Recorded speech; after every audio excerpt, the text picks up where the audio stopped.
আমরা এই শহীদের রক্তের উপরে শপথ নিয়ে বাংলাদেশে সকল ধরনের দুঃশাসনের অবসান ঘটিয়ে আমরা নতুন বাংলাদেশ নির্মাণ করব।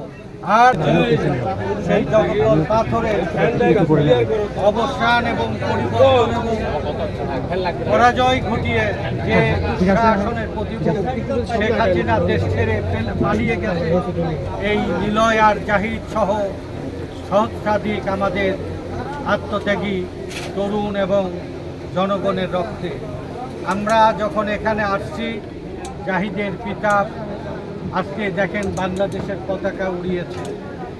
আর আমার সঙ্গে এখানে আছে যারা এই বৈষম্য বিরোধী ছাত্র আন্দোলনের নেতৃত্ব দিয়েছে পাবনায়, বরকতুল্লাহ ফাহাদ, এসএম সৈকত, মিনহাজ হোসেন এবং রাকিবুল ইসলাম, আরও সহস্র নেতাকর্মী, নিলয় এবং জাহিদ সহ আমরা তাদের প্রতি সম্মান এবং তার পরিবারকে সম্মান জানানোর জন্য আসনের অবসান ঘটে নতুন বাংলাদেশ গড়ে উঠবে এই প্রত্যাশায় আমাদের সন্তানেরা, তরুণেরা যেভাবে অকাতরে রক্ত দিয়েছে, তাদের এই ত্যাগ যেন বৃথা না যায়, কোনোভাবেই যেন বাংলাদেশে দুঃশাসন মাথাচাড়া দিয়ে না ওঠে।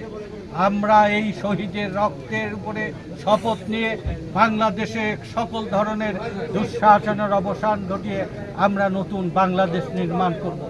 আর যারা রক্ত দিয়েছেন, যারা শহীদ হয়েছেন, যারা আহত হয়েছেন, যারা নির্যাতিতভাবে, যারা এখনো পর্যন্ত যারা নেতৃত্ব দিচ্ছে, তাদের দায়িত্ব আপনাদের জনগণ যেভাবে আজকের এই বৈষম্য বিরোধী ছাত্র আন্দোলনের ডাকে সাড়া দিয়েছিলেন, অসংখ্য মানুষ জীবন দিয়েছে।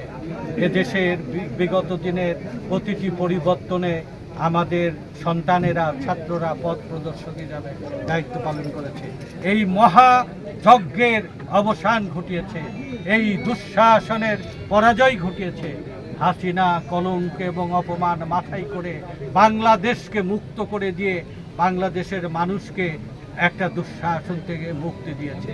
এই যারা এই লড়াইয়ের বিরুদ্ধে খেতাব অর্জন করেছে, তাদেরকে আপনারা আপনাদের সন্তানদের সম্মান দেবেন এবং ওদেরই উদ্যোগে আজকে নিলয় এবং আজকে